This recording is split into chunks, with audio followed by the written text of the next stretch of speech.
ईश्वर अगर इतना सामर्थ्यवान है तो स्वयं पापियों का नाश क्यों नहीं करता? जिससे दूसरों को तकलीफ होती है, जैसे आज का आतंकवाद।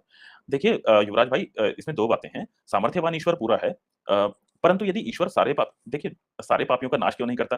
अच्छा, आत्माओं को जो स्वतंत्र कर्म करने का जो आदेश है, स्वतंत्र कर्म करने का जो सामर्थ्य है, वो किस लिए है?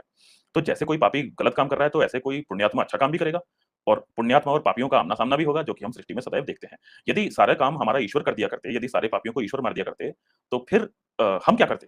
तो फिर आप क्या करते? आप सामर्थ्यवान क्यों बनते? आप शक्तिशाली क्यों बनते? आपके पास क्या इंसेंटिव होता है सामर्थ्य प्राप्त करके कुछ करने का? तो जब सामने कोई चैलेंज ही नहीं है, तो जब अंधकार ही नहीं है, तो फिर उसमें प्रकाश का क्या महत्व रह जाता है? तो आपका सामर्थ्य भी तभी सफल हो सकता है, जब आप किसी दुष्ट लोगों को एक चुनौती के रूप में स्वीकार करें और आप बोलें कि ईश्वर मैं इन दुष्ट लोगों को आपके पैरों में झुकाऊँगा। तो तब आपका सामर्थ्य वहाँ से चमकेगा। तो इसलिए एक बात है। अच्छा दूसरी बात है कि एक इसमें ये भी है कि आपने कहा पापियों का नाश क्यों नहीं करता? देखिए पाप कोई ये ब्लैक एंड व्हाइट की बातें नहीं है। ये कोई कि पापी अच्छा ये व्यक्ति तो पापी है और एक व्यक्ति पुण्यात्मा है, ऐसा नहीं होता पाप और पुण्य। हमारे ही अंदर आप अपने ही 24 घंटे की, 48 घंटे की, 76 घंटे की अपनी ही साइकिल उठाकर देखिए।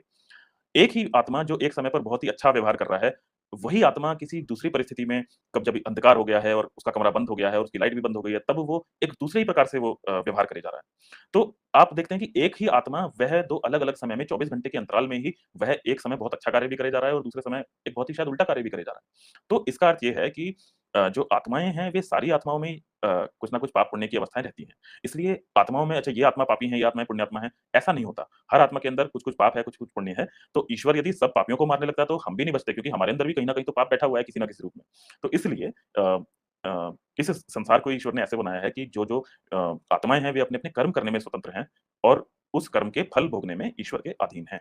तो इसमें ये बात है और एक बात है कर्मफल व्यवस्था में कि कोई व्यक्ति कितना भी प्रयास करे, परंतु कोई कितना भी आतंकवाद करे, परंतु वह कभी भी ऐसे आत्मा को कष्ट नहीं पहुँचा सकता है, जो अपने कर्मानुसार कष्ट प्राप्त करने की स्थिति में अभी नहीं आया है। तो इस संसार में कोई भी किसी को जब दुःख देता हुआ पाया जाता है, तो वह दुःख भी केवल इसलिए दे सका क्योंकि जिसको दुःख प्राप्त होना था, वह उसके अपने कर्मानुसार उसके कर्म ऐसे पक गए थे कि अब उसको वो दुःख प्राप्त होना ही था। तो इसलिए ईश्वर की व्यवस्था तो सदैव चल रही है। ईश्वर को जिसका रक्षण करना होता है, उसका रक्षण वो करता रहता है।